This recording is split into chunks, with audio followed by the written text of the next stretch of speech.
Assalamualaikum warahmatullahi wabarakatuh. My name is Anissa Ulmutnainah. I'm from 6B.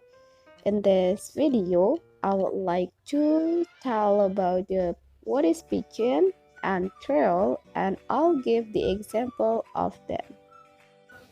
What is actually pigeon?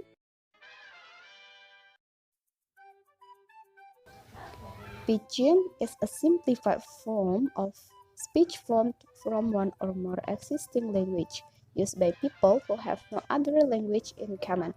And a pidgin is a language with no native speakers. It is no one's first language but is a contact language. And now, let's see the example of pidgin. We can see the example of pigeon in this illustration. There are tourism and seller that do the conversation. Tourism said, "How much these carrots?" And the seller answered, "That is very cheap, only 1,000. I will buy 5 carrots. Just 5? Yes, that's enough. Okay. In the previous video, we can see that there is hawker who talk to foreign tourists in English. English is used as the basic and the pronunciation is adapted to the Indonesian tongue. We can see from the pidgin use and the English use. The first is word very cheap, that actually very cheap. The second word is pipe, that actually 5. The next word is thousand, that actually thousand. And the next word is okay, that actually okay. We move to the Creole and Creolization.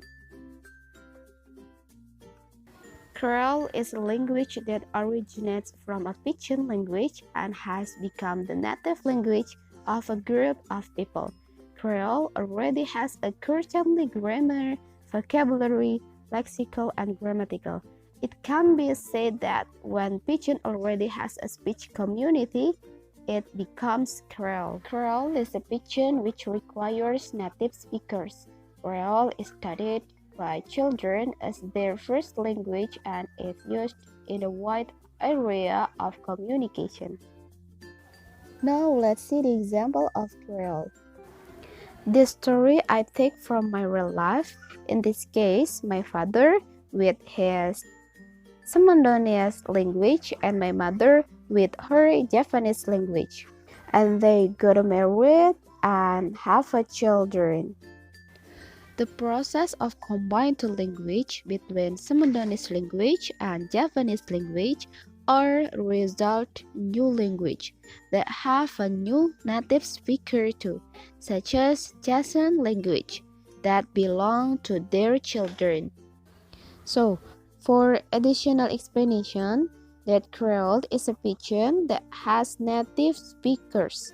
For example, from the previous illustration, we have seen when a woman and man get married and they have different language. Then come the pidgin language, which become the home language that was shared and become the mother tongue of their children. And for more understanding of pidgin and Creole, I'll tell about the characteristic of pidgin and Creole. The first is characteristic of the pidgin.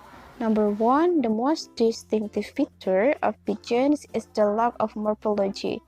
Number 2, a pidgin is not simply the result of heavy burrowing from one variety into another. Number 3, a pidgin is a language variety that arises from contact between two or more languages with complementary distribution. Number 4, pidgin is not half native speaker. And next, the characteristic of Creole. Number 1, unlike pidgins which have non-native speakers, Creoles have native speakers. Number 2, Creoles always develop out of a pidgin. Number 3, the process whereby a creole develops and a pidgin acquire native speakers is called creolization. And number 4, creolization may occur at any of the developmental stage of a pidgin.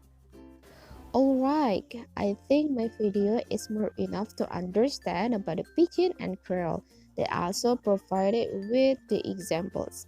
And I hope this video will become useful for everyone who watch this video and will know about pidgin and creole. So, I'm Anissa Umut Naina.